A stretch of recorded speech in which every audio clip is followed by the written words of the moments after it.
Nicola Hill joins us now from London. Nicola, I was just having this conversation yesterday as I was on a plane, saying, you know what, if you're lucky enough and you've been in quarantine, you've been staying away from other people, how strange it is to not have colds anymore, to not have the flu. However, they are still very much out there and we can't let our guards down, can we?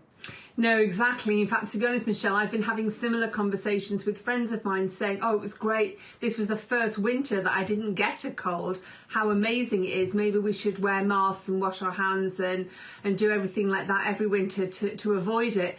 But no, you've got a couple of very leading experts, scientists here in the UK, have both highlighted this issue.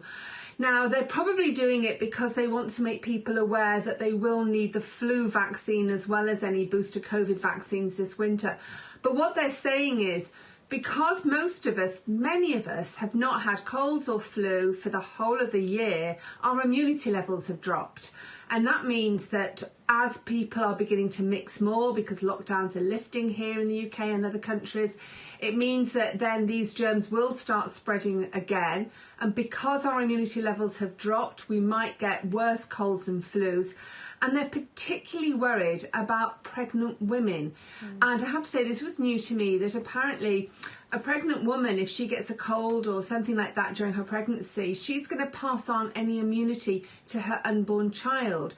Because they won't have had this opportunity, it means that newborn babies are going to be at a greater risk of something called bronchiolitis, which is a very nasty type of baby bronchitis, really, and it means they can end up in hospital on nebulizers needing oxygen.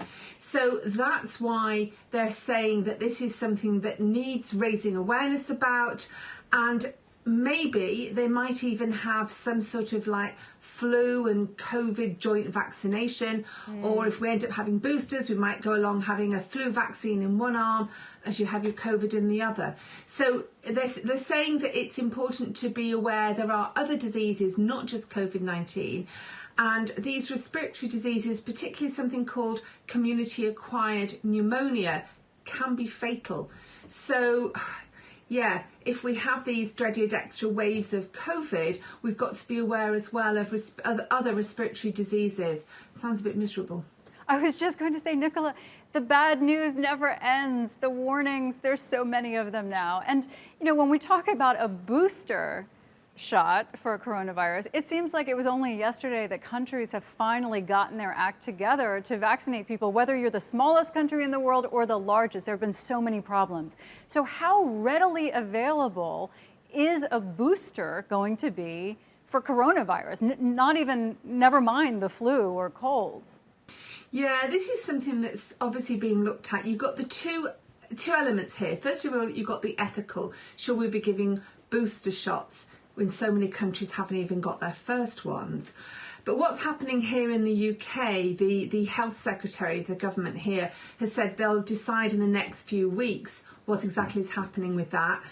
So listening to Professor Anthony Harnden, who's on the Joint Council Vaccine Initiative, the JCVI here in the UK, and then I've just been listening to Professor Saul Faust. He's part of the booster programme that's underway.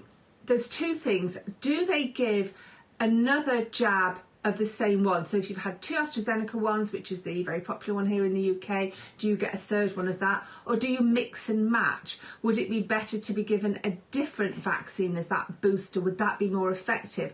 So those trials are underway at the moment, and they reckon they're going to have the results by the end of summer. And then who do you give it to? So the reason why they think they're going to need the boosters is particularly for the frail elderly, who are the first people to be vaccinated and who vaccines aren't 100% effective. Well, none of them are 100% effective in all of us, but they're less effective in the older population.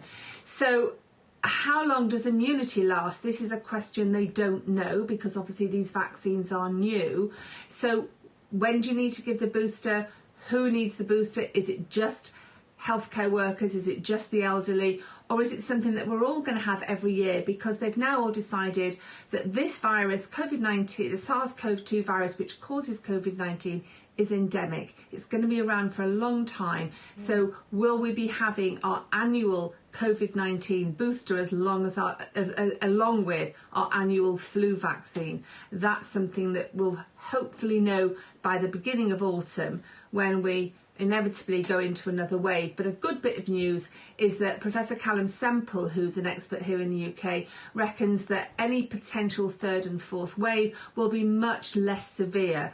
They're reckoning that, because more people are being vaccinated, have got immunity, that we won't be seeing the horrendous figures, certainly in countries who've got the vaccines. Wow, so many questions. That's why we'll be covering this with you. We appreciate it, Nicola.